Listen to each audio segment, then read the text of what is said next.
सी को भी लिख के बता देता हूँ कहीं साइड में। सी बराबर होता है 1/√, म्यू नॉट एप्सिलॉन नॉट, ये है सी। तो वी को मैं जनरल लिखूंगा, ठीक है। चलिए ये जनरल है, ठीक है। चलिए बहुत ही बढ़िया, ठीक है। चलिए बहुत ही बढ़िया। रोहित, कल में इसीलिए मैंने आपको बताया था कि आप एनसीईआरटी आपको समझ में नहीं आएगी, ठीक है ना। इसलिए आप मैं जो पढ़ा रहा हूँ उसको ध्यान दो, है ना। अभी तो मैं ना इधर का समझ में आता है ना उधर का समझ में आता है, फिर बोलते हो कि एनसीईआरटी में तो कुछ और लिखा है। जो मैं लिख रहा हूँ सब सही लिख रहा हूँ, ठीक है। तो यार दिमाग मत लगाओ। अभी तेरे को उस छोटी सी बात के लिए एनसीईआरटी समझाने नहीं बैठूंगा मैं। एनसीईआरटी की बातें तुम लोग नहीं समझ पाओगे, वो क्या क्यों बोलता है, वो बात मतलब एक बहुत गहरी है ना, कि वो ऐसा क्यों बोला, ठीक है। तो आप उसको भी रहने दो।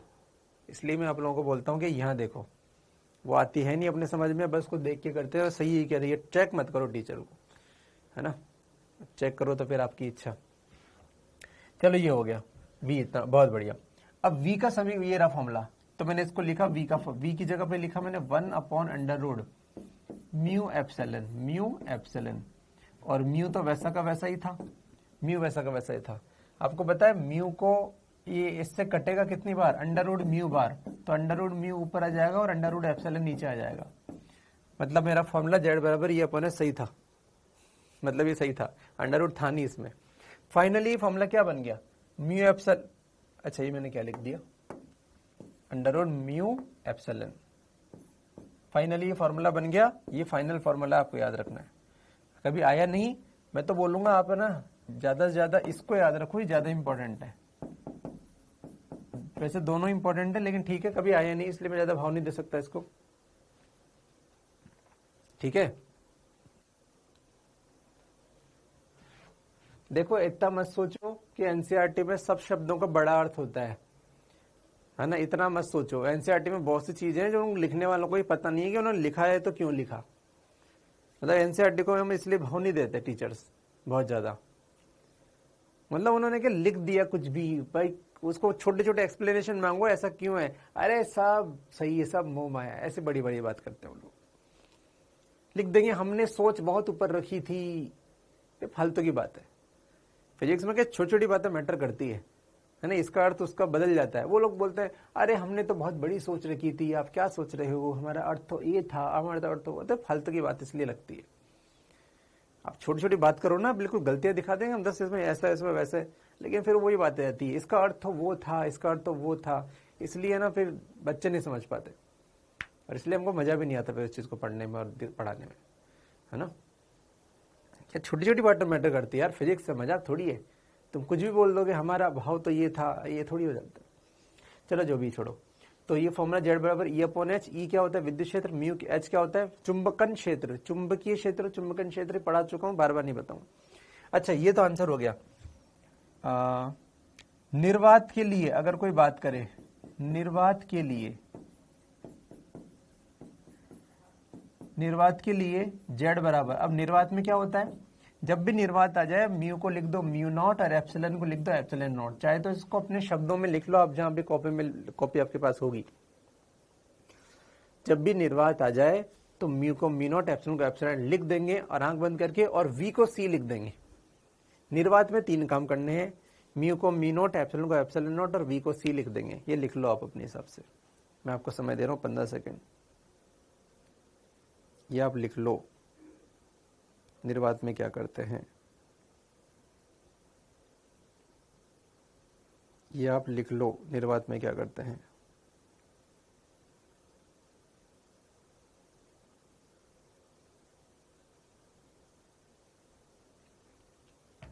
ठीक है चलिए, ये सॉल्व करने पे बच्चों आता है 120 पाई,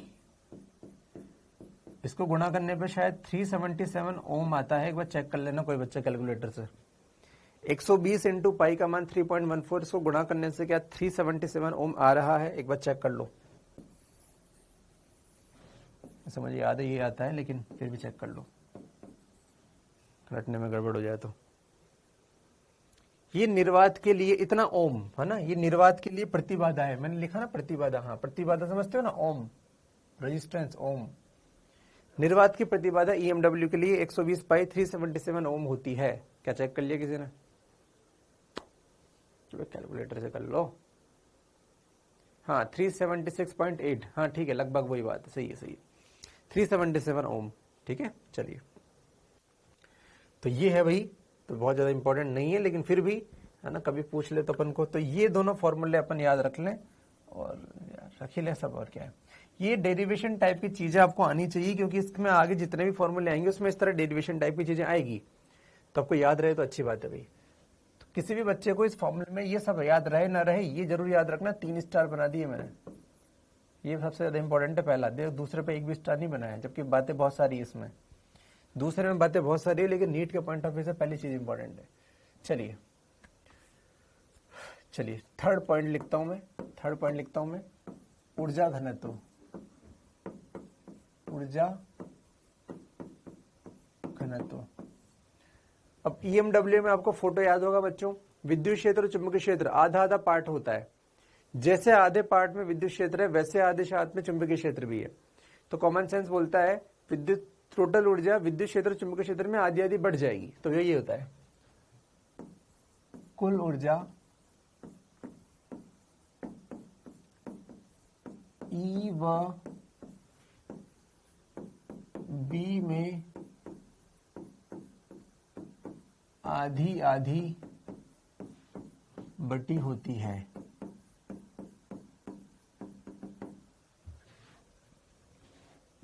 तो ऊर्जा घनत्व U बराबर, अब आपको याद है ऊर्जा नहीं है, ऊर्जा घनत्व है। ऊर्जा घनत्व क्या होता है? ऊर्जा घनत्व क्या होता है? एकांक आयतन की ऊर्जा। मैं आपको पहले पढ़ा चुका हूं ये। किसी को याद है विद्युत क्षेत्र की ऊर्जा घनत्व का फॉर्मूला क्या होता है? एक बार बताओगे भाई? एकांक आयतन की ऊर्जा को ऊर्जा घनत्व कहते हैं। तो U बराबर लिखते हैं बच्चे UE प्लस UB। UE क्या है? विद्युत क्षेत्र का ऊर्जा घनत्व, विद्युत क्षेत्र E का ऊर्जा घनत्व, और ये क्या है? चुंबकीय क्षेत्र B का ऊर्जा घनत्व। ये होता है हाफ एप्सिलॉन E स्क्वायर, और ये होता है B स्क्वायर अपॉन 2 म्यू। मुझे बताओ कहीं बताया है क्या मैंने ऐसा? Okay, half epsilon E square. चलिए, किस अब मैंने बताया ना सबको आपको ये। चलिए बहुत बढ़िया, बहुत ही सुंदर। सुनना आप ध्यान से, यहां पर मैंने ऐसा नहीं कि गलती से लिख दिया, मैंने इसको हाफ एप्सिलॉन या एप्सिलॉन नॉट E नॉट का स्क्वायर नहीं लिखा, मैंने। मतलब मैं आपको बोलना चाह रहा हूं कि आप ऐसा मत सोच लेना सर ने गलती से E नॉट को E लिख दिया। नहीं, मैंने जो लिखा है E, उसका अर्थ है E बराबर E not sine omega T minus KX है यहां पर। मतलब ये जो E लिखा है ना बच्चों, ये जनरल मान है। लेकिन सर आपने जब पहले लिखाया था इलेक्ट्रोस्टैट में, तो आपने तो ये लिखाया था, मैं अच्छे से याद है। मैंने कहा बिल्कुल सही बात है, अभी तुम्हें कंफ्यूजन दूर हो जाएगा। ये जो लिखा होता है ना, ये औसत ऊर्जा घनत्व होता है, जो इसके बाद में मैं पढ़ाऊंगा। ऊर्जा घनत्व का जनरल फॉर्मूला विद्युत क्षेत्र के लिए ये होता है, चुंबकीय क्षेत्र के लिए ये होता है। ये E का मतलब है E बराबर E not sine omega T, और ये B का मतलब क्या है? B का मतलब है B not sine omega T minus KX, sign omega T minus KX Y Z जो भी है। यहां पर ये जनरल है, ये जनरल है। अब क्योंकि हमने बोला कि आधी आधी बटी होती है, इसका अर्थ क्या होगा? आधी आधी बटी होने का मतलब है, आप शायद ये समझे कि सर UE बराबर UB है, क्योंकि आधी आधी बटी है। तो हमने लिखा कि चूंकि UE बराबर UB है, दोनों बराबर हैं, तो जब दोनों बराबर हैं तो मैं क्यों ना एक को ही लिख के 2 से गुणा कर दूं। मैं एक को ही लिखकर 2 से गुणा कर दूं, तो मैं क्या कर सकता हूं? 2 into half epsilon E square लिख सकता हूं इसे, क्योंकि दोनों बराबर है, या फिर मैं, और मतलब या फिर मैं इसको 2 से गुणा कर दूं तब भी चलेगा। तो इसका आंसर, यू का आंसर आप लिख सकते हो एप्सिलॉन ई स्क्वायर या बी स्क्वायर अपॉन म्यू। मैंने म्यू लिखा है, म्यू नॉट नहीं लिखा। निर्वात होगा तो अपन म्यू नॉट लिख देंगे। तो ऊर्जा घनत्व का आंसर ये है, जहां पर ई का अर्थ जनरल ई है, ई नॉट नहीं है। मैं लिख देता हूं, निर्वात के लिए, निर्वात में एप्सिलॉन को एप्सिलॉन नॉट व म्यू को म्यू नॉट कर देंगे, वो हम कर देंगे निर्वात के लिए। निर्वात के लिए हम एप्सिलॉन को एप्सिलॉन नॉट, म्यू को म्यू नॉट कर देंगे, कर देंगे, अभी नहीं कर रहे। ये आपको लिखा भी चुका हूं मैं, ठीक है। तो आपको क्या आ सकता है एग्जाम में, ऊर्जा घनत्व का फॉर्मूला कौन सा सही है? ऑप्शन 1 ये, ऑप्शन 2 ये, ऑप्शन 3 ये, ऑप्शन 4 सब सही है। तो आंसर सब सही है। कोई दिक्कत है तो बता दें, देख लें, परख लें, सोच लें।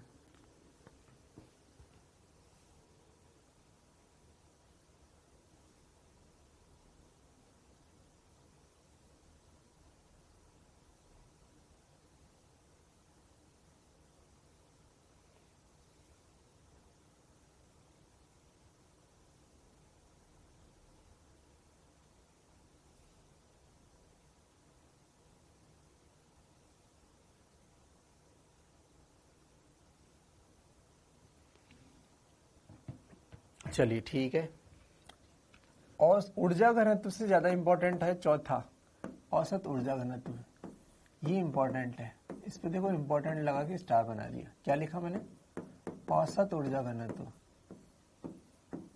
औसत ऊर्जा घनत्व, ठीक है। हमारे एलएन के मॉड्यूल में ऊर्जा घनत्व पे, इस पे जो क्वेश्चन थे सॉल्व एग्जांपल, वो सारे के सारे इस टॉपिक पे थे, औसत ऊर्जा घनत्व पे। ऊर्जा घनत्व एक भी नहीं था, ठीक है, सारे इस पे ही थे। औसत ऊर्जा घनत्व क्या होता है? ऊर्जा घनत्व का औसत मान। तो हम लिख देंगे ऊर्जा घनत्व का औसत मान, औसत मान, यानी कि ये ऐसे लिखते हैं, ऐसे औसत के लिए ऊपर ये लगा दो, या फिर इसे यूं करके यूं बना दो, एक ही बात है, एक ही बात है। बराबर बराबर। ऊर्जा घनत्व के मेरे पास 3 फॉर्मूले हैं।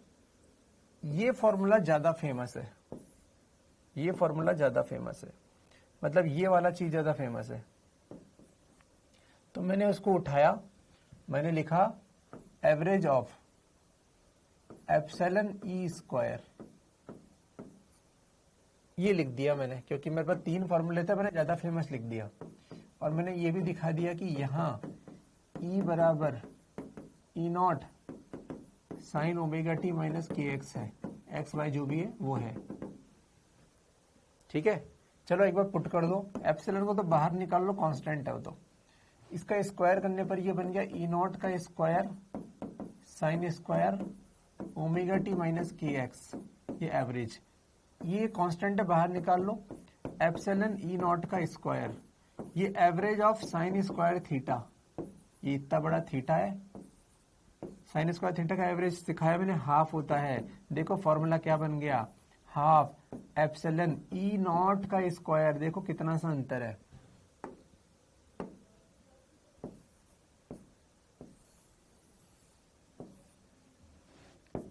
ये EMW का औसत ऊर्जा घनत्व है, EMW का औसत ऊर्जा घनत्व है। मतलब देखो ध्यान से, इसी फॉर्मूले में जहां E था वहां E नॉट आ गया, ऐसे ही और हाफ भी आ गया, हाफ भी आ गया। मतलब जहां इस फॉर्मूले में देखो ई का ई नॉट बन गया, ऐसे अगर इसका आंसर मैं बी के टर्म में लाता तो B not square upon 2 mu बन जाता, या फिर ये ऐसे भी बन सकता था बी नॉट का स्क्वायर अपॉन 2 म्यू, अगर मैं बी से कैलकुलेशन करता तो। आई होप आपको बात समझ में आ गई है। ये तो मैंने ई वाला फॉर्मूला लिखा, बी वाला लिखता तो सेम वैसा का वैसा ही आता, बस बी की जगह बी नॉट और नीचे 2, बस। अब देखो इसमें ई नॉट आया है, इसमें ई नहीं है, इसमें ई नॉट है, तो अंतर है दोनों में। औसत वाले में ताक्षणिक मान आता है यहाँ पर, मतलब शिखर मान आता है, और बिना औसत में जनरल मान आता है। तो बहुत बारीकी है लेकिन है। सर यहाँ पर ई क्या है यार, ये जनरल है भैया, जनरल है, ये जनरल है, ये जनरल है। सर इसको निर्वात के लिए क्या लिखूंगा, देखो बार बार लिख रहा हूं, निर्वात में इसे एप्सिलॉन नॉट लिख देना, कुछ ना दे तो निर्वात मान लेना और एप्सिलॉन नॉट लिख देना, लिखना।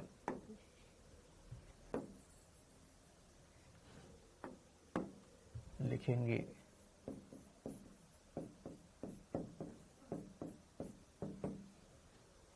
ठीक है।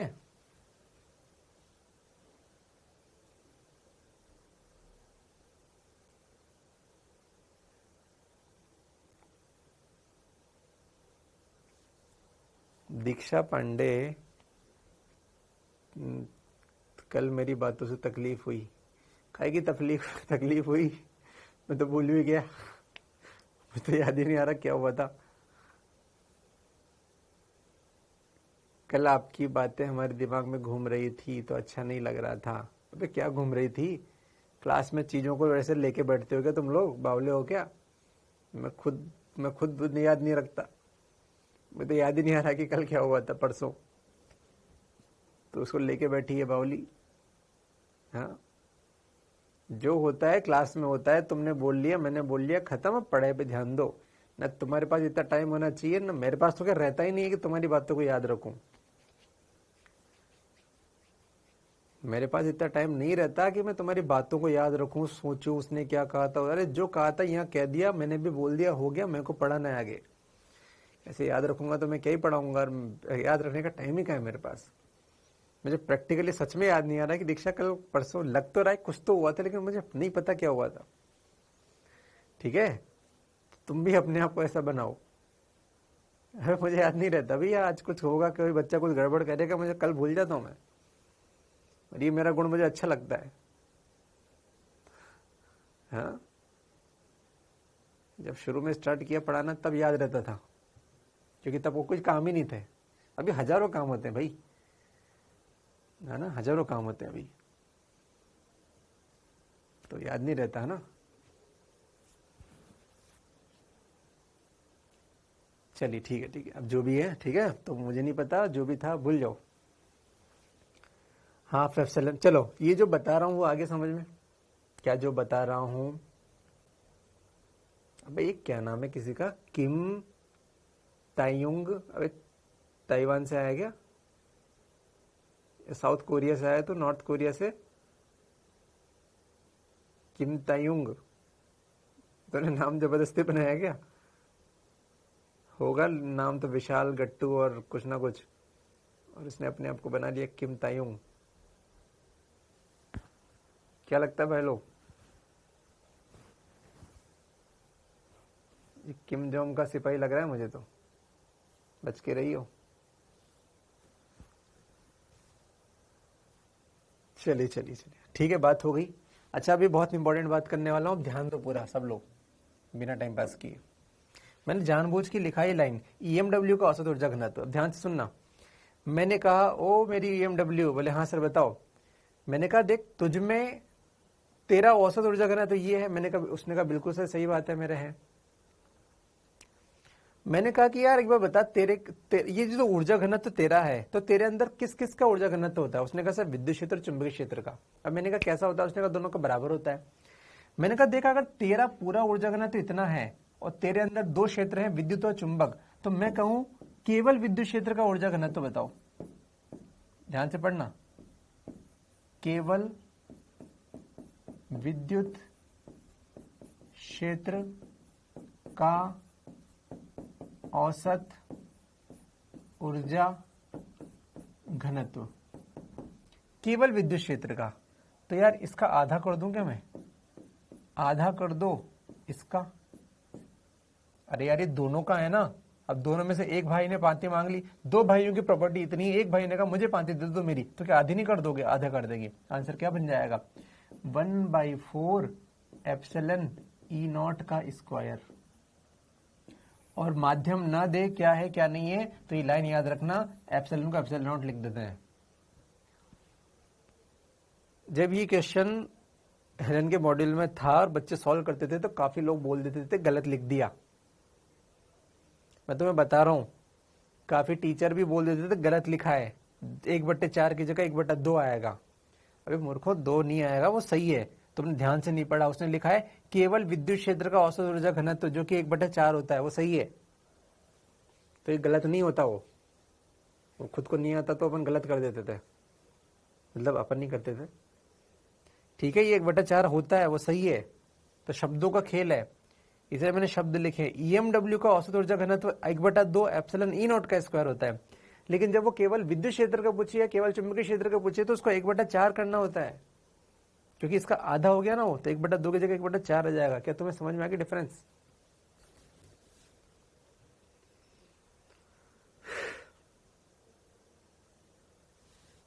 दीक्षा आ गया समझ में? पंडित जी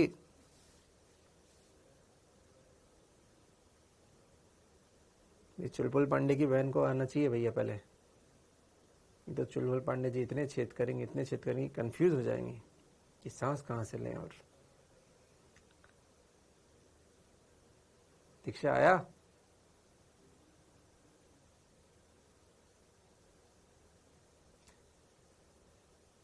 हाँ बस बस बस, जागृति गुड। आधा कर देंगे ना, 1/2 की जगह 1/4 आ जाएगा यार, सिंपल। ठीक है, चलिए बहुत ही बढ़िया।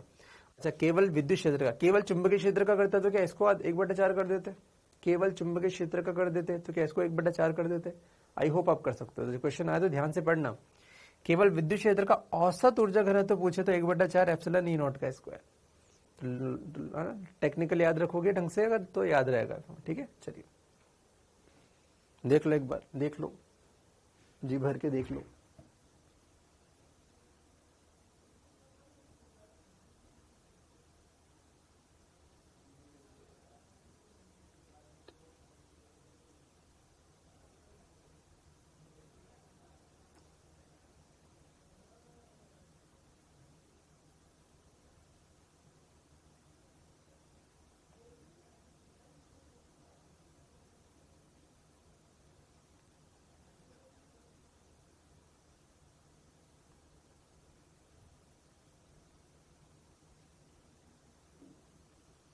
हो गया?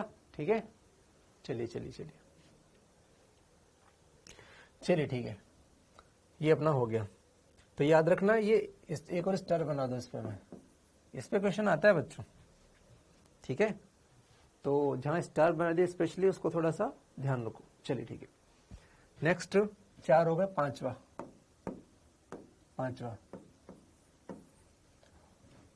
पॉइंटिंग सदिश।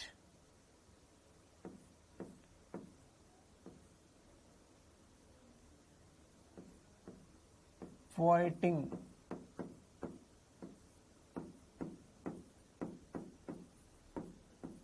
सदिश, पॉइंटिंग वेक्टर,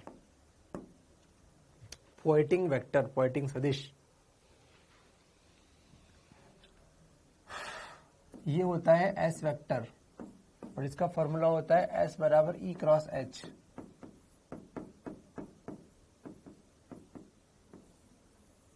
ये होता क्या है उसको लिख देता हूं मैं।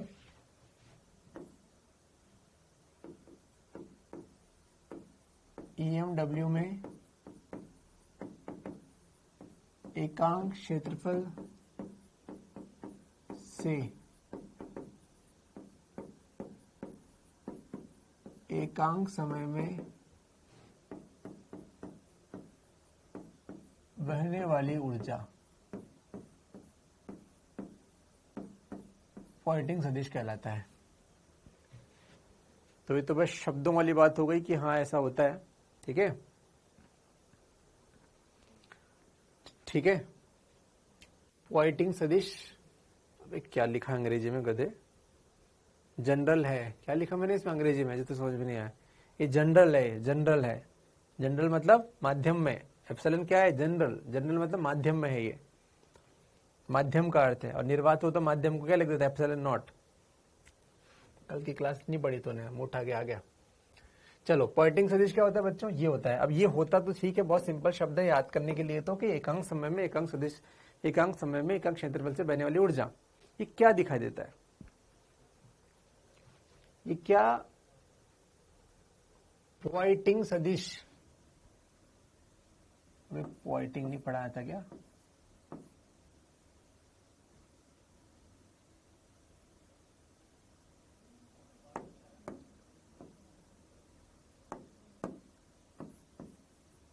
पॉइंटिंग सदिश, पॉइंटिंग सदिश, अब नाम है उसका पॉइंटिंग सदिश, मैं क्या करूं, एच बराबर ई क्रॉस एच, ये क्या होती है। अच्छा ये सदिश है, हाँ ये सदिश है। तो इसमें स्टार पॉइंट ये है, इसकी दिशा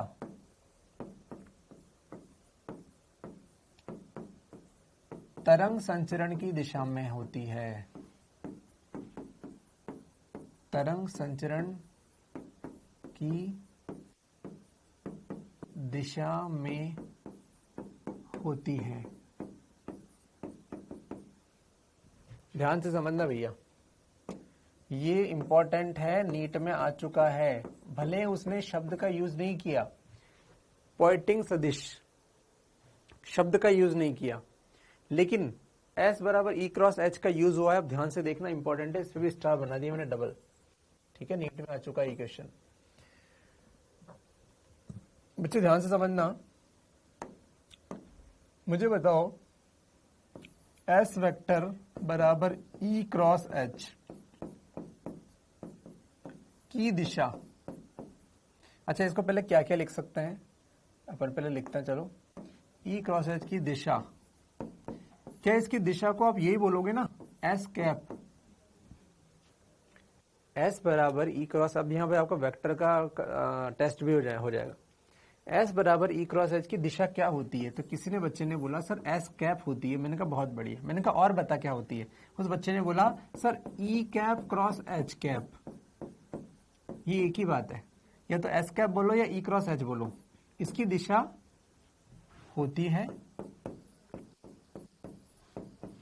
वह यही तरंग संचरण की दिशा होगी, तरंग संचरण की दिशा होगी। बहुत ही बढ़िया, बहुत ही सुंदर।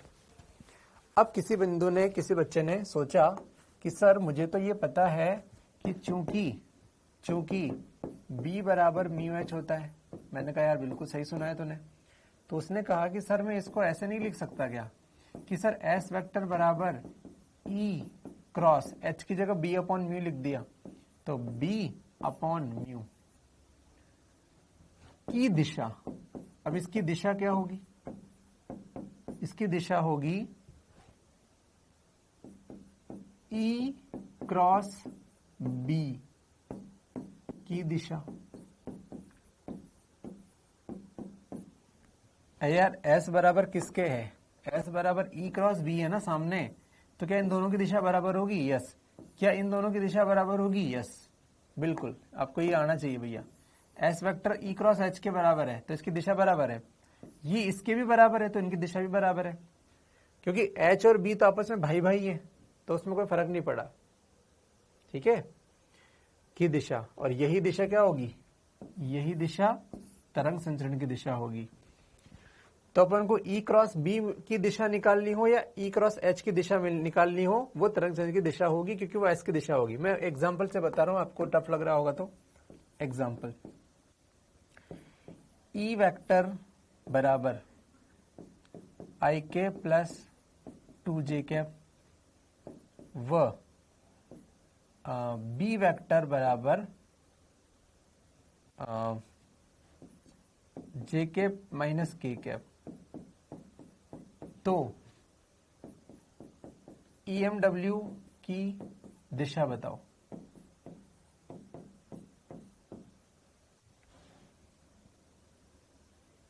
इसको B बराबर इसकी जगह वो ऐसे भी लिख सकता था बच्चों, H बराबर J माइनस के, क्योंकि या तो B दो या H दो, कोई फर्क नहीं पड़ता, दोनों दे दो कोई फर्क नहीं पड़ता।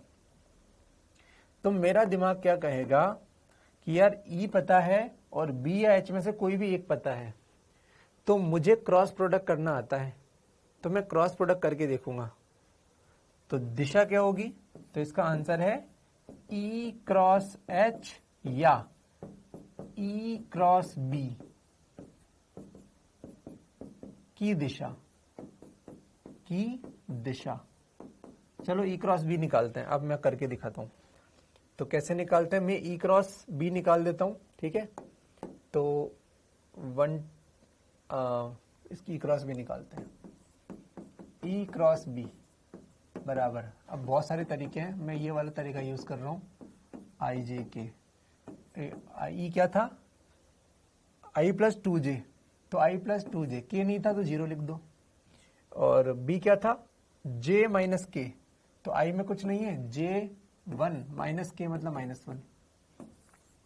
अब आपको पता है आंसर कैसे आता है, इसको छुपा लो, क्रॉस प्रोडक्ट आना चाहिए, इसको इससे गुणा करो, फिर इसको इससे गुणा करो, ये -2 -0, 2 इंटू -1 -2 और ये 0, इतना आई कैप, ठीक है, माइनस जे कैप, कितना जे कैप, अब इसको छुपा लो, ये -1 जे कैप -0, प्लस के कैप, कितना के कैप, अब इसको छुपा लो तो 1 के कैप। तो भैया -2 आई कैप, -2 आई कैप, माइनस माइनस प्लस जे कैप और प्लस के कैप, ठीक है।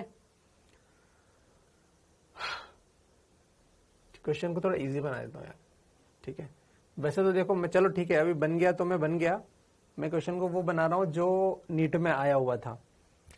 अगर आपका एस वेक्टर ये आ गया, अगर ये आ गया तो इसकी दिशा क्या होगी, इसकी दिशा होगी एस कैप, एस वेक्टर की दिशा एस कैप। और एस कैप कैसे निकालते हैं, सदिश बटे सदिश का परिमाण -2i प्लस जे प्लस के बटे इसका परिमाण क्या है, √2 का स्क्वायर 4 + 1 + 1, ये इसकी दिशा है, आंसर है मेरा। तरंग संचरण की दिशा है ये, बराबर तरंग की दिशा है ये। गंदा क्वेश्चन बन गया, कोई बात नहीं, ये आंसर है। अब बताओ कोई दिक्कत है तो।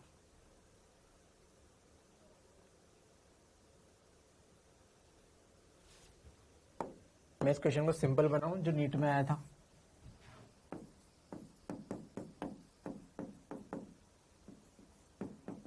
E बराबर I प्लस जे और B बराबर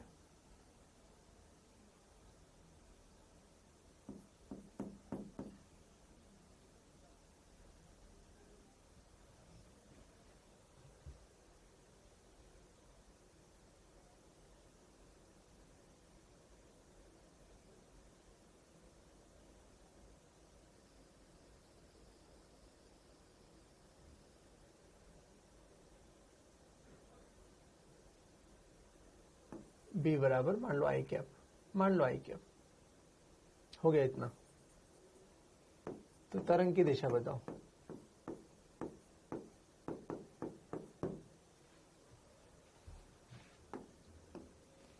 तरंग की दिशा बताओ, तो मुझे सिंपल पता है, तरंग की दिशा बराबर क्या होगा, E cross B, E cross B हो या E क्रॉस H हो, तो I प्लस J, इसका क्रॉस करना है I से। अब चाहे ऐसे करो, मैं तो ऐसे नहीं करूंगा, मैं तो सीधा करूंगा, I क्रॉस I 0, ठीक है, आई का आई से कितना हो गया 0 प्लस जे क्रॉस आई कितना होता है, तो आपको पता है ऐसा तरीका, आई जे के क्लॉकवाइज होता है पॉजिटिव और एंटी क्लॉकवाइज नेगेटिव, तो जे आई माइनस के, ये बन जाएगा माइनस के, तो आंसर हो जाएगा माइनस जेड दिशा आंसर।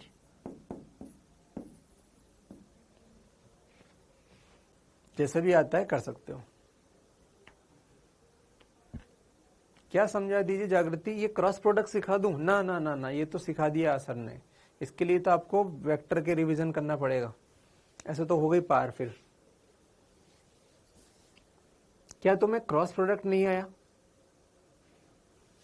मैं आपको ये इतना बता सकता हूं कि ई इतना था और बी इतना था, बी या एच जो भी दे, उसके बाद ई क्रॉस बी सॉल्व करो, क्रॉस प्रोडक्ट करो, आपको आना चाहिए। ये आंसर आ गया यहां तक। अब ये एस वेक्टर है, इसकी दिशा क्या होगी? तो किसी भी वेक्टर की दिशा होती है उसका कैप, और एस कैप क्या होता है?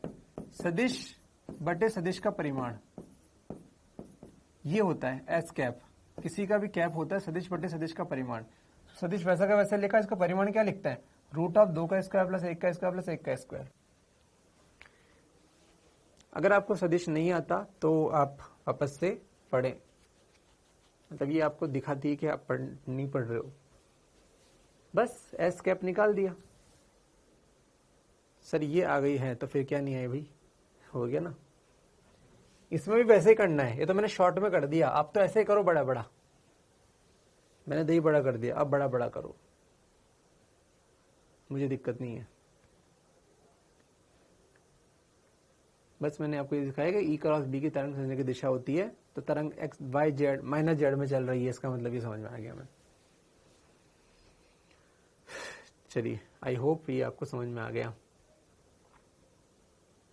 इसीलिए ई क्रॉस एच का इंपॉर्टेंस है। आपको ई वेक्टर दे देता है, एच वेक्टर दे देता है,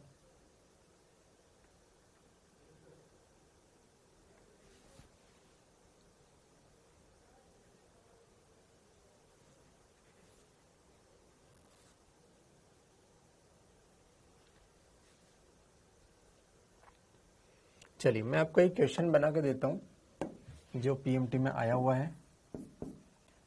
अगर कोई तरंग माइनस जेड में चल रही है तो उसके लिए कौन सा युग्म सही है? युग्म ए, ई और बी, युग्म बी, युग्म सी।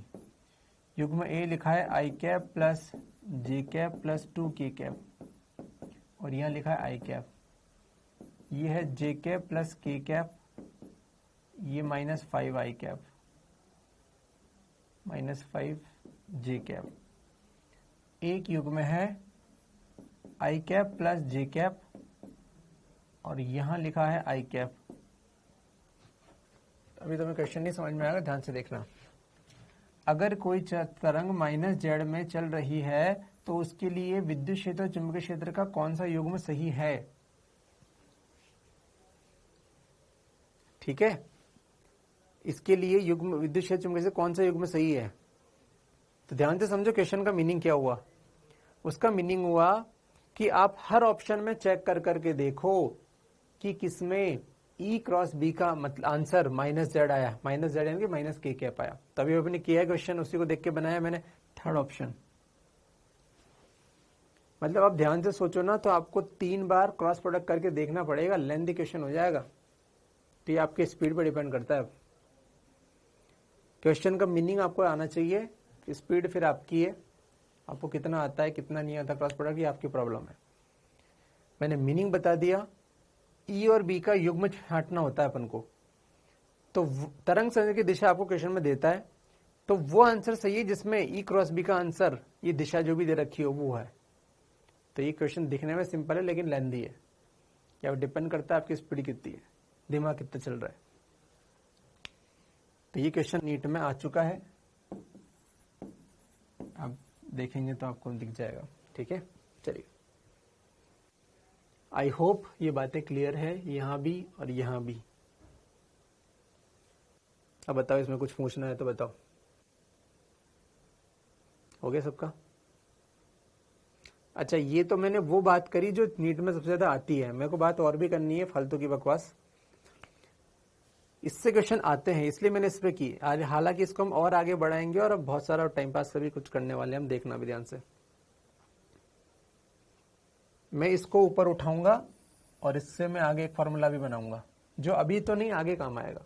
चलो, S बराबर E cross B. I hope ये आपको समझ में आ गया। ये तो मैंने डायरेक्ट लिखा है फॉर्मूला, ऐसा होता है, ये लिखा है मैंने। फिर चूंकि हम जानते हैं B बराबर म्यू एच, तो H का मान लिख दिया, ऐसा ऐसा बन गया E cross B upon mu. अब मैं लिखता हूं पुनः, फिर से जागते हैं हम। S बराबर E cross B upon mu. चलिए, हमें पता है E और B लंबवत होते हैं, अतः E क्रॉस B बराबर EB साइन 90 बराबर EB होता है। तो मैं देखो क्या लिख रहा हूं, इसका परिमाण लिख रहा हूं मैं, S का परिमाण बराबर ये हो गया EB अपॉन म्यू। देखते रहना,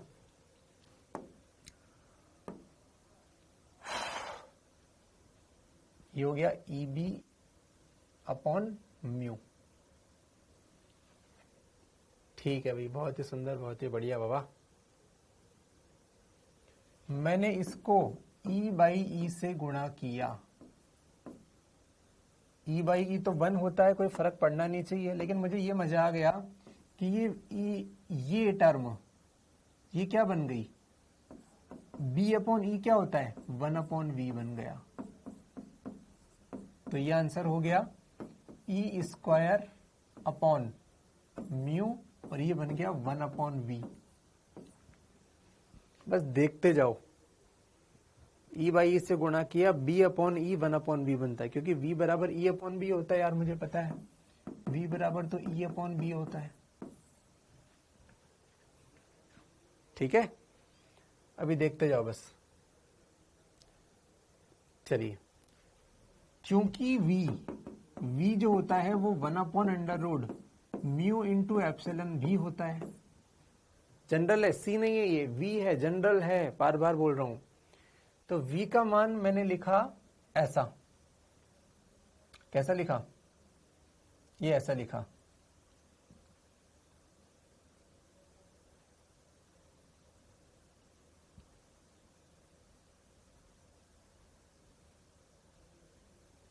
या फिर अभी बात करते हैं, अभी देखते जाओ, देखते जाओ। इसमें मैंने ऐसा लिख दिया, इसमें कोई बुराई नहीं है। मैंने इसमें V बाई वी से गुणा कर दिया। V बाई वी यार एक ही तो होता है, मैं किसी भी संख्या को ऊपर नीचे गुणा कर सकता हूं, मेरी मर्जी।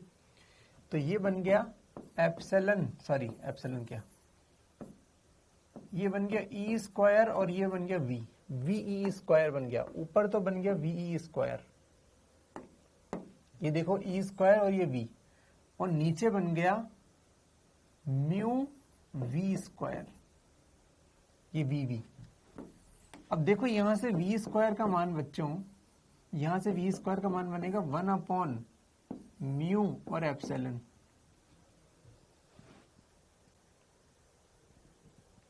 और अगर मैं इस म्यू को ऊपर ले जाऊं, यहां ले जाऊं, तो ये म्यू V स्क्वायर बनेगा 1 अपॉन एप्सिलॉन। ये यहां पे मैं पुट कर दूं तो ये बन जाएगा एप्सिलॉन VE स्क्वायर, S का मान।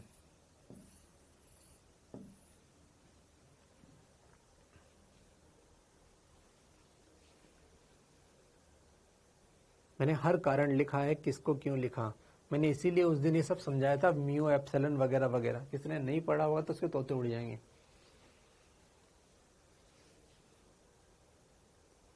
जल्दी बता दो, हो गया क्या?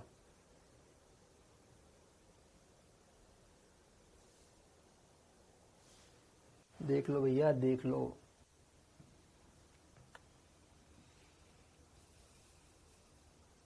हालांकि इस पे मैंने स्टार नहीं बनाया है, ज़्यादा काम की नहीं है, लेकिन फिर भी है तो है, अब क्या ही करें,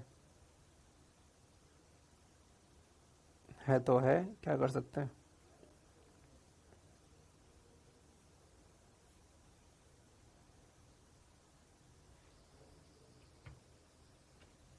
तो कुछ तो बोलो।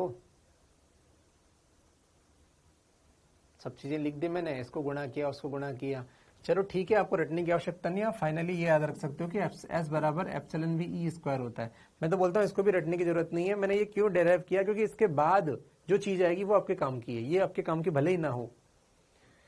ठीक है, तो इसके बाद कौन सा नंबर का शब्द आएगा? 5वां हो गया पॉइंट, छठा, वो ज्यादा इंपॉर्टेंट है। छठा ये इंपॉर्टेंट है। ये क्या होती है? ईएमडब्ल्यू की तीव्रता। ईएमडब्ल्यू की तीव्रता ये क्या होता है? ये होता है पॉइंटिंग सदिश।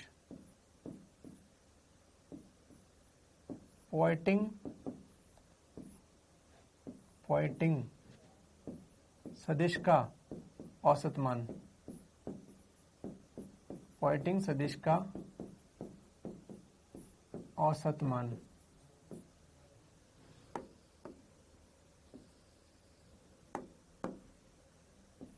पॉइंटिंग सदिश का औसत मान एक चक्र में औसत मान, उसे बोलते हैं तीव्रता। यानी कि I बराबर बन जाएगा एवरेज ऑफ S। अब आपको पता है यहां पर मैं जब एवरेज लूंगा तो एप्सिलॉन V को बाहर निकालूंगा। E का मान है E not sine omega T, यानी कि साइन थीटा, उसका स्क्वायर अभी अभी किया था हमने। अरे यहाँ पर E का मान क्या है? E का मान है E not sine theta, omega T को मैंने थीटा बोल दिया। साइन स्क्वायर का एवरेज आधा होता है, तो ये फेमस फॉर्मूला बन गया एप्सिलॉन वी ई नॉट का स्क्वायर अपॉन 2, जो काम का है अपने लिए। ये काम का है, तीव्रता इंपॉर्टेंट है अपने लिए। एप्सिलॉन वी ई नॉट का स्क्वायर अपॉन 2।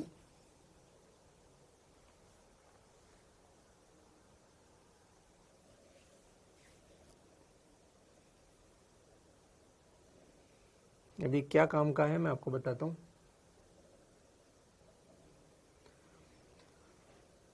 ये ईएमडब्ल्यू की तीव्रता का फॉर्मूला है।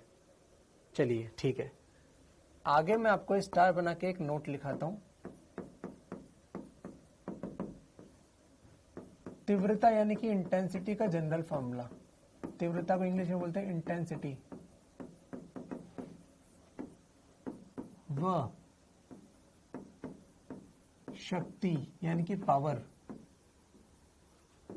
में संबंध। तीव्रता और शक्ति में संबंध क्या होता है, पहले अब ये देख लो। मान लो कोई बल्ब है P शक्ति का, ये बल्ब है, ये P वॉट का बल्ब है, P वॉट का बल्ब है ना। P बराबर हो सकता है 100 वाट हो, 100 वाट का बल्ब है, एग्जाम्पल उदाहरण है ये। बच्चों, बल्ब से जो शक्ति निकलती है क्या वो एक दिशा में होती है, त्रिविम में होती है? क्या सब दिशाओं में निकलती है? आगे पीछे ऊपर नीचे, इसकी शक्ति सब जगह निकलती है। इधर इधर इधर इधर, सब जगह इसकी शक्ति निकलती है। क्या मानते हो? तो r दूरी पर, मतलब इसकी शक्ति जो किस रूप में निकलती है? क्या ये गोले के रूप में निकलती है? गोला, ये शक्ति गोले के रूप में निकलती, बड़ी होती जाएगी, बड़ा गोला होता जाएगा। ठीक है, तो r दूरी पर तीव्रता जो होती है वो होती है पावर अपॉन एरिया। इनमें ये संबंध होता है। आप अगर पहले से जानते हो अच्छी बात है, नहीं जानते हो तो देख लो। पावर कितनी है? P, और एरिया क्या होता है? 4 पाई आर स्क्वायर। पावर को लिखते हैं अपन P से, एरिया को लिखते हैं अपन A से। तो एक फेमस फॉर्मूला बन गया पावर का, पावर बराबर P बराबर IA पिया, P बराबर IA पिया, पावर इंटेंसिटी। ये I मतलब इंटेंसिटी, I ए मतलब क्षेत्रफल। ये क्षेत्रफल पाई आर स्क्वायर नहीं है, स्पेस में एरिया है 4 पाई आर स्क्वायर, गोले का आयतन, गोले का है ना एरिया। P बराबर आई है, तो P फॉर पिया में पावर है। ये याद रखने के लिए इजी है, पिया में पावर होती है। अरे शादी किसी से कर रहे हैं तो ताकतवर आदमी से करेंगे, पिया में पावर है, तो याद रखो पिया होता है पहली बात तो, और पिया में पावर होती है। तो पिया, तो P फॉर पावर है, क्योंकि P फॉर बहुत सारी चीजें होती है। संवेग को भी P बोलते हैं, संवेग भी P आ गया है ना। मोमेंटम संवेग को भी P बोल देता है। पी फॉर पिकॉक भी होती है, बहुत कुछ होता है भैया। तो पावर ऐसे याद रखो, पिया में पावर। चलिए तो उसको याद रखिए, पिया है ये, और उसमें याद रखो पिया में पावर है।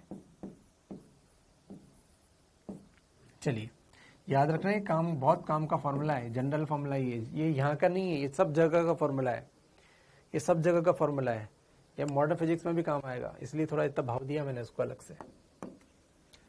चलिए तो ये जनरल बात है, इसका कोई संबंध नहीं है ईएमडब्ल्यू से, ये सामान्य बात है, जनरल चर्चा है, ये सामान्य चर्चा है, जनरल बात है ये। हम इसका यूज जरूर कर लेंगे ईएमडब्ल्यू में। अब ध्यान से देखना, एक क्वेश्चन मैं आपको करा रहा हूं।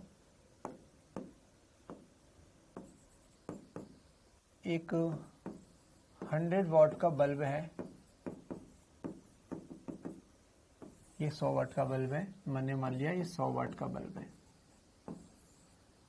इससे 8 दूरी पर, अब मुझे बताओ बल्ब की लाइट, बल्ब जो होती है इसकी लाइट क्या होती है, मैंने आपको सिखाया है क्या इसकी लाइट ईएमडब्ल्यू होती है।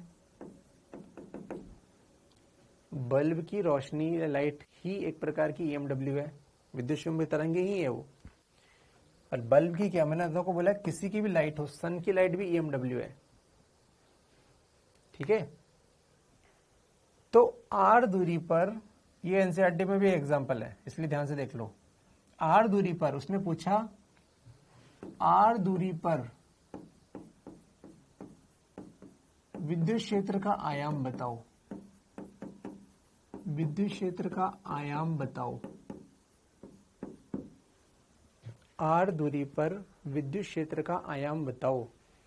तो देखो ध्यान से हमने क्या किया, हमने यहां पे ई का आयाम E0 माना, क्या माना, E0 माना। विद्युत क्षेत्र का आयाम बताओ, तो विद्युत क्षेत्र का आयाम को क्या मान लिया, E0 माना। अब ध्यान से देखना मैंने कैसे किया इस क्वेश्चन को सॉल्व, ये क्वेश्चन इंपॉर्टेंट है भाई, ठीक है। ऐसा क्वेश्चन कभी पूछा नहीं है, पूछ सकता है।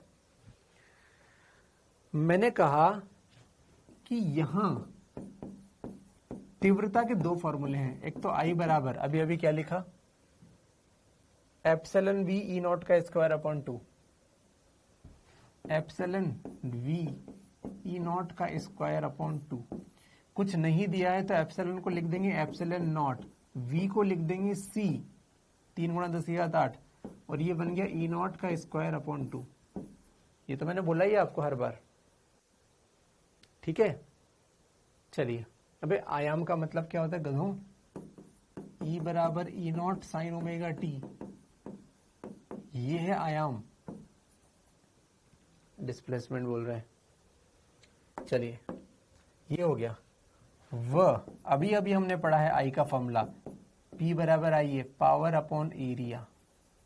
तो पावर तो कितनी है यहाँ पर 100, तो 100, और एरिया क्या होता है 4 पाई आर स्क्वायर। आर दिया हुआ है उसने, है ना, आर दिया हुआ है। क्या समीकरण नंबर 1 और समीकरण नंबर 2 बराबर है, ये भी आई है वो भी आई है, बस हो गया काम मेरा। समीकरण नंबर 1 बराबर समीकरण नंबर 2। तो बच्चों एप्सिलॉन नॉट आपको पता है, सी आपको पता है, E0 आपको निकालना है अपॉन 2 बराबर 100 अपॉन 4 पाई आर स्क्वायर। अगर मैं आर दे दूं 2 सेंटीमीटर 3 सेंटीमीटर, तो यहां से E0 का आंसर कुछ ना कुछ निकल जाएगा, कुछ ना कुछ क्या निकलेगा, 2 इंटू 100 बटे एप्सिलॉन नॉट सी 4 पाई का स्क्वायर का अंडर रूट, जो भी है निकल जाएगा, खत्म। ठीक, क्वेश्चन किस चीज से बना है इसको आई होप समझ में आया होगा। ईएमडब्ल्यू की तीव्रता का फॉर्मूला जो हमने निकाला और जो बेसिक सब जानते हैं उन दोनों को मिला दिया और क्वेश्चन बन गया। देख लो एक बार,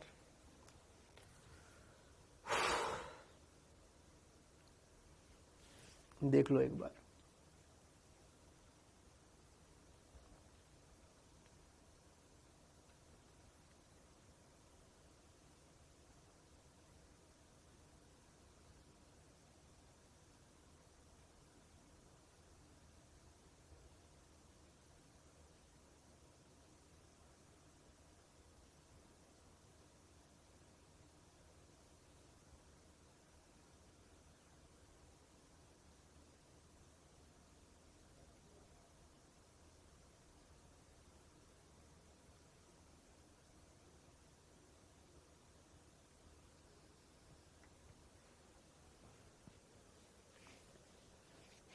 अरे हो गया क्या भैया, ये दो फॉर्मूले अपन ने मिला दिए और अपना काम हो गया। एक ये फॉर्मूला अभी अभी सीखा और एक पहले से सीखा था। जो पहले से सीखा था वो मैंने अलग से लिख दिया। अच्छा, मैं यहाँ पे आपको एक और बात बता सकता हूँ, उसको भी आप ध्यान से सोच के रखो, समझ के रखो। आई इंटेंसिटी बराबर पावर अपॉन एरिया था। पावर अपॉन एरिया मतलब पावर क्या होती है? क्या एनर्जी पर यूनिट टाइम होता है? क्या पावर को हम लिख सकते हैं ऊर्जा बटे टाइम? क्या 11th में इतना पढ़ा क्या तुमने? वर्क पावर एनर्जी पढ़ ली तो क्या इतना आशा करो तुमसे? तो ये ऊर्जा बटे समय बटे area, energy per unit time per unit area.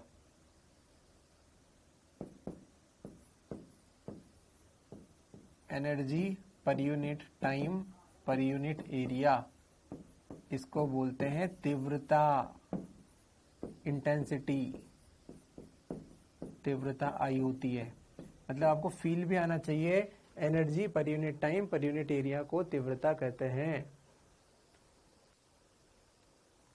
जब भी मैं आपको दिखाऊं कहीं पर, देखो बच्चों, ऊर्जा per unit time per unit area है तो दिमाग तुरंत बोलना चाहिए तीव्रता।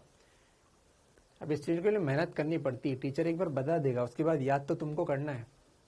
नहीं याद करोगे फिर बोलोगे हमें नहीं आता समझ, फिर क्या करे तुम्हारा। धीरे धीरे आराम से सिखा रहा हूं, है ना। मेहनत करनी पड़ेगी यार, हमने भी की थी भाई, तुम भी करो। कारण सबको बताया मैंने।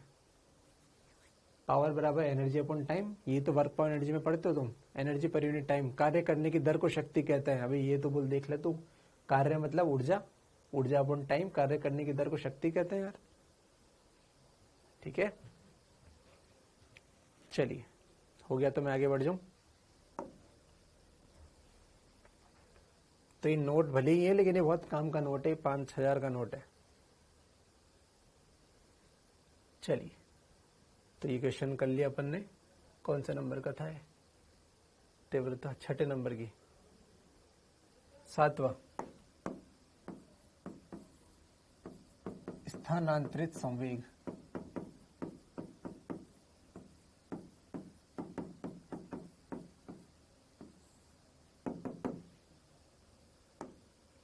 स्थानांतरित संवेग ये क्या है? जब EMW सतह से टकराती है, कोई लाइट मान लो इसे टकरा रही है, शिक टकराती है, तो उसके संवेग में परिवर्तन होता है। उसके संवेग में परिवर्तन होता है।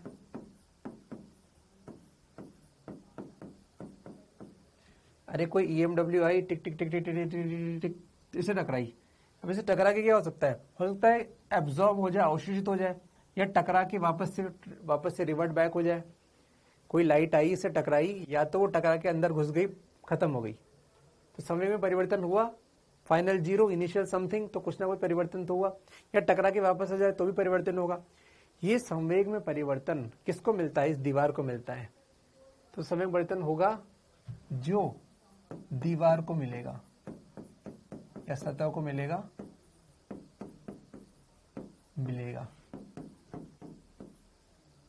इसे स्थानांतरित संवेग कहते हैं या कहेंगे। अच्छा, इसका फॉर्मूला मैं बना दूं, E बराबर mc²। चलो यार तुम लोग नहीं समझ पाओगे अभी,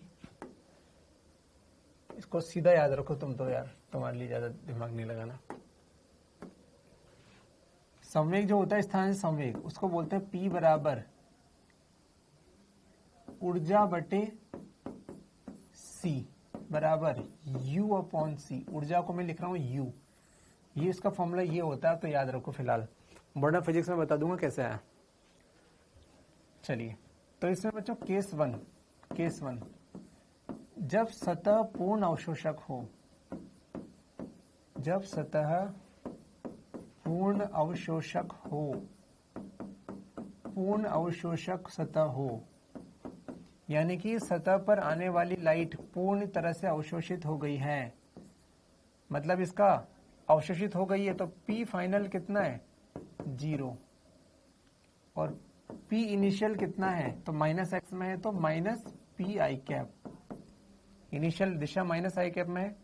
तो बताओ संवेग में परिवर्तन कितना हुआ, परिवर्तन क्या हुआ, डेल्टा पी बराबर P final minus P initial, final कितना 0 minus minus P I cap बराबर पी आई कैप।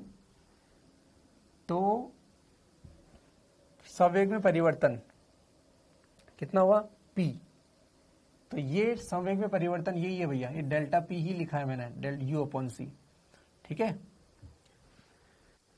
या फिर अपन कहें संवेग में परिवर्तन जो होता है, संवेग में, चलो ठीक है अपन इसको, अपन कोई खास बात नहीं है, डेल्टा को यहां से हटा दो, संवेग है। तो ये संवेग में परिवर्तन हुआ, ये दीवार को मिला, किसके समय में परिवर्तन हुआ, इस लाइट के, और इसके में परिवर्तन हुआ तो इसको क्यों मिला सर, बल्ले से तो लगता है, मैंने धक्का दिया किसी पे तो मेरे हाथ का संवेग परिवर्तन ही तो उसको मिलता है। क्रिया प्रतिक्रिया क्या होती है, क्रिया का विपरीत प्रतिक्रिया होता है, मतलब मेरे हाथ पे जितना बल लगा वही उस पर लगा विपरीत दिशा में, और बल क्या होता है, बल होता है डेल्टा पी, संवेग में परिवर्तन की दर आरोपित बल के अनुक्रमानुपाती होती है। तो जितना बल लगता है उतना संवेग में परिवर्तन होता है, और आप बोलते हो क्रिया प्रतिक्रिया क्या होता है, जितना हाथ पे बल लगा उतना ही बोर्ड पे बल लगा, मतलब जितना मेरे हाथ के संवेग में बदलाव हुआ, परिवर्तन हुआ, वही मेरे बोर्ड में भी हुआ। तो वही तो बोल सकता हूं मैं, हाथ का संवेग परिवर्तन बोर्ड को ट्रांसफर हो गया। ये वही बात चल रही है एफ बराबर एम ए वाली सिंपल बात, एफ बराबर delta P upon delta T. तो डेल्टा पी कितना है पी, और पी कितना है यू अपॉन सी। तो डेल्टा पी संवेग में परिवर्तन बराबर वो पी हुआ, और पी बराबर कितना है यू अपॉन सी हुआ। तो संवेग में स्थानांतरित संवेग है ना, परिवर्तन स्थानांतरित या परिवर्तित दोनों एक ही बात है, परिवर्तित संवेग। तो ये परिवर्तित या स्थानांतरित संवेग यू अपॉन सी हो गया, याद रखना है आपको, ये काम का है। जब सतह पूर्ण अवशोषक हो, केस 2, जब सतह पूर्ण परावर्तक हो, केस 2 पूर्ण परावर्तक सतह हो, पूर्ण परावर्तक सतह हो। तो बच्चों पूर्ण परावर्तक का मतलब हुआ कि आने वाली लाइट ऐसे है तो वो पूरे परावर्तित हो जाए, मतलब इसका इनिशियल संवेग अगर माइनस पी है तो फाइनल संवेग प्लस पी होगा, दिशा विपरीत है ना, आने वाला इधर जाने वाला उधर।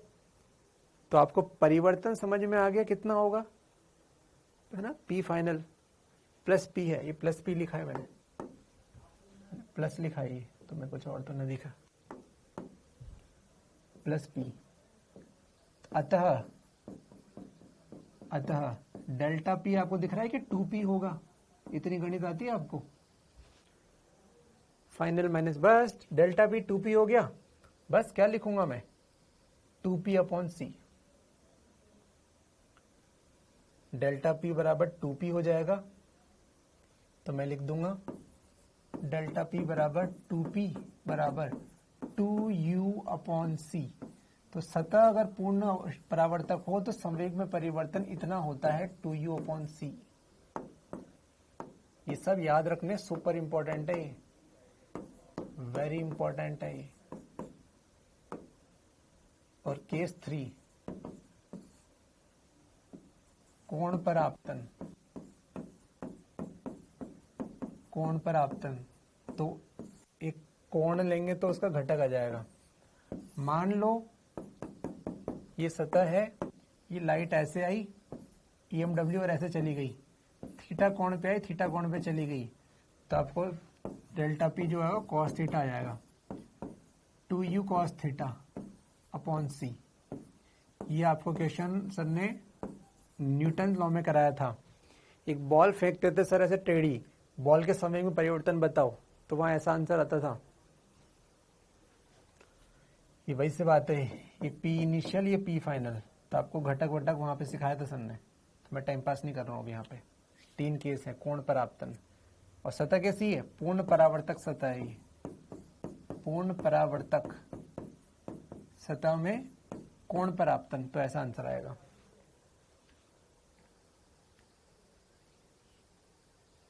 बस u की जगह v है, बिल्कुल मतलब जो भी है। तो फॉर्मूला याद रखना, ये मेन फॉर्मूला ये था, बस इसमें 2 जोड़ दो, cos थीटा जोड़ दो, ये याद होना चाहिए, इंपॉर्टेंट है। संवेग का तरंगों में संवेग का फॉर्मूला u/c होता है। तरंगों में द्रव्यमान इंटू वेग संवेग होता है, वो कण के लिए होता है। ये वेव में फॉर्मूला होता है। वेव मतलब EMW में। संवेग का फॉर्मूला द्रव्यमान इंटू वेग कण के लिए होता है, वेव के लिए ये फॉर्मूला होता है। ठीक है, चलिए, हाँ बिल्कुल बिल्कुल दीपिका सही बोला आपने। चलिए फॉर्मूले याद रखना बच्चों, इस पे मैं होमवर्क जब दूंगा तो क्वेश्चन दूंगा इन फॉर्मूलों पे। और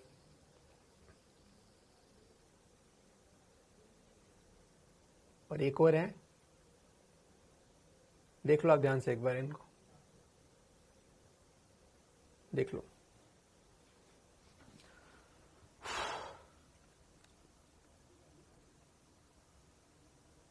विकिरण दाब और पढ़ के अपन कहानी को खत्म करते हैं। हालांकि छोटी मोटी बात बची रहेगी, वो कल बताऊंगा। चलो नेक्स्ट आप पढ़ो, विकिरण दाब। 7 नंबर हो गया ना, 8 नंबर। विकिरण दाब, रेडिएशन प्रेशर। जब विकिरण, अब आपकी EMW टकराती है तो इस दीवार पे दाब भी लगता है। दीवार पर बल लगा, दीवार का एरिया भी है तो वह दाब पर लगेगा। दाब का फॉर्मूला क्या होता है? अब ये P मतलब प्रेशर है, ये फोर्स अपॉन एरिया। तो P बराबर फोर्स अपॉन एरिया। फोर्स को हम लिखते हैं dP by dt। dP by dt। dP मतलब क्या है? dP मतलब क्या है?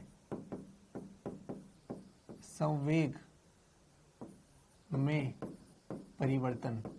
अभी हमने सीखा है संवेग में परिवर्तन क्या होता है, U/c। तो 1/a और ये dt, और संवेग में परिवर्तन क्या होता है, U/c। अभी पढ़ा है 1 सेकंड पहले, तो U/c लिख दिया उसे।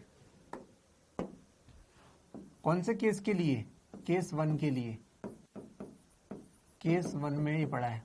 अब बच्चों ध्यान से देखो, ये है एनर्जी, ये है dt मतलब टाइम, और ये है एरिया, और ये 1/c को बाहर। क्या सिखा रहा हूं मैं आपको? Energy per unit time per unit area. क्या है ये? ऊर्जा बटे टाइम बटे एरिया। अभी सिखाया मूर्खों, आई तीव्रता। तो फॉर्मूला बन गया I/c। ये दाब का फॉर्मूला, P मतलब दाब, विकिरण दाब, मैंने लिखा है विकिरण दाब। तो I/c। ये किसका आंसर? ये केस 1 का आंसर है। केस 2 होता तो सर, केस 2 होता तो ये बन जाता 2I/c। केस 3 होता तो cos थीटा आ जाता, खत्म।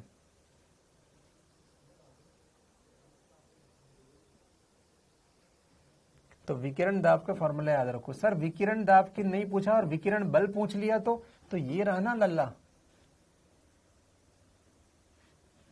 बल पूछ लिया तो बल बराबर F बराबर P इंटू A बन जाएगा। तो F बराबर, इसका फॉर्मूला बन जाएगा IA/c। किसके लिए? केस 1 में। केस 1 में। और केस 2 में? केस 2 में 2IA/c। 2IA/c। फॉर्मूले याद है, 2 सेकंड में क्वेश्चन कर लोगे। फॉर्मूले ही याद नहीं है तो जीवन में क्या कर सकते हो फिर? तो ये बल का सीन भी बता दिया मैंने, डेरिवेशन करके बताया, जबरदस्ती नहीं बताया। ये फॉर्मूले हैं बच्चों, और ये आते हैं याद। ये सुपर इंपॉर्टेंट है, वेरी वेरी इंपॉर्टेंट है। सब इन पे क्वेश्चन आए हुए हैं सब पे। पिछली बार वाला भी इंपॉर्टेंट लिखा मैंने, हाँ लिख दिया। तो ये फॉर्मूले याद रखना, मैं आपको होमवर्क में क्वेश्चन दे दूंगा, है ना। और छोटी मोटी एक चीज बची हुई है, EMW स्पेक्ट्रम, वो आपको नेक्स्ट क्लास में पढ़ा के, और नेक्स्ट क्लास में अपन मॉडर्न फिजिक्स स्टार्ट कर देंगे। ये सब फॉर्मूले इसमें भी काम आएंगे, मॉडर्न फिजिक्स में भी काम आएंगे। ये सब मतलब क्या? विकिरण दाब और तीव्रता का फॉर्मूला। उससे पहले वाले मुझे कोई मतलब नहीं है। मैं सिर्फ विकिरण दाब और तीव्रता के फॉर्मूले को 10 बार 1000 बार यूज करूंगा आगे भी। तो अगर आप चाहते हैं पढ़ना तो आप इसको याद करना अच्छे से। EMW स्पेक्ट्रम मैं आपको बाद में पढ़ाऊंगा। अभी आज एक क्लास हो गई तो इवनिंग में क्लास थोड़ी लूँगा बार बार यार। चलिए आज के लिए क्लास हो गई, ठीक है, कल अपन इवनिंग में मिलते हैं, बाय बाय। कल मिलते हैं, बाय बाय।